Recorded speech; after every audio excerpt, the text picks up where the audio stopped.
Okay, so you might notice we didn't see Daniel Bryan on Raw. You'll see Daniel Bryan on SmackDown. You might notice too he's been doing a lot more tag matches, six-man matches, multiple person matches. Well, apparently his neck is bothering him again. He's also currently been sent home from the European tour.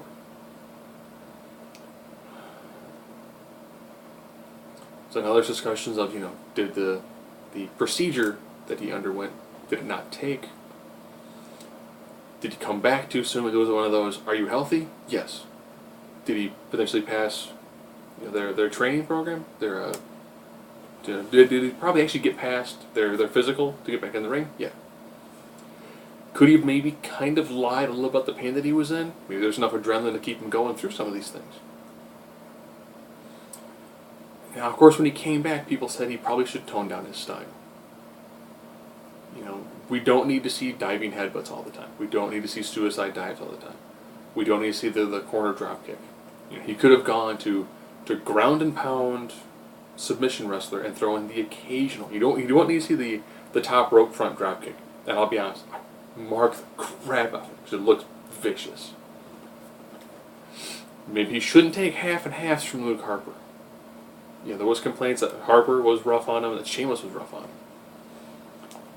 This is serious stuff here. I would rather see Daniel Bryan either tone down his in-ring work a little bit. I don't want him to become the next Edge. Edge had neck problems, continued to do a very, very hard-hitting style. And last time I recall, I think we're now 4 years after his retirement. I would rather... This also brings up another point, too. Maybe the E should do a slightly lighter schedule. I've talked a couple times that I think the brand extension, going back to a Raw and a SmackDown crew, would actually be pretty beneficial. If anything else, what it allows them to do is you can do the week where your SmackDown guys are out, doing all their stuff, but you also can do that about 1 week out of the month, where it's like, you're going to film your Raw, you're going to film your SmackDown, and then you know what you're going to do? You're going to have time. We constantly hear that, you're out traveling, you're home for a couple of days out of the month.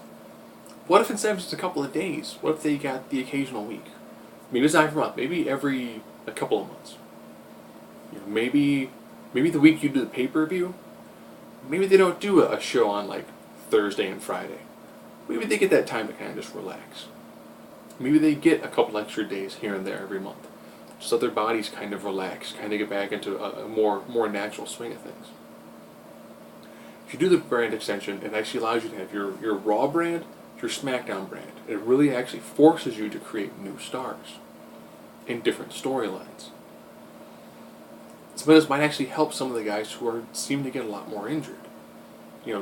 Triple H had a lot of injuries, and what did he do? He actually dropped a lot of weight, which all of a sudden his knee pain went away tremendously. Started doing more mobility exercises, more functional training, and it decreased the amount of weight he was carrying.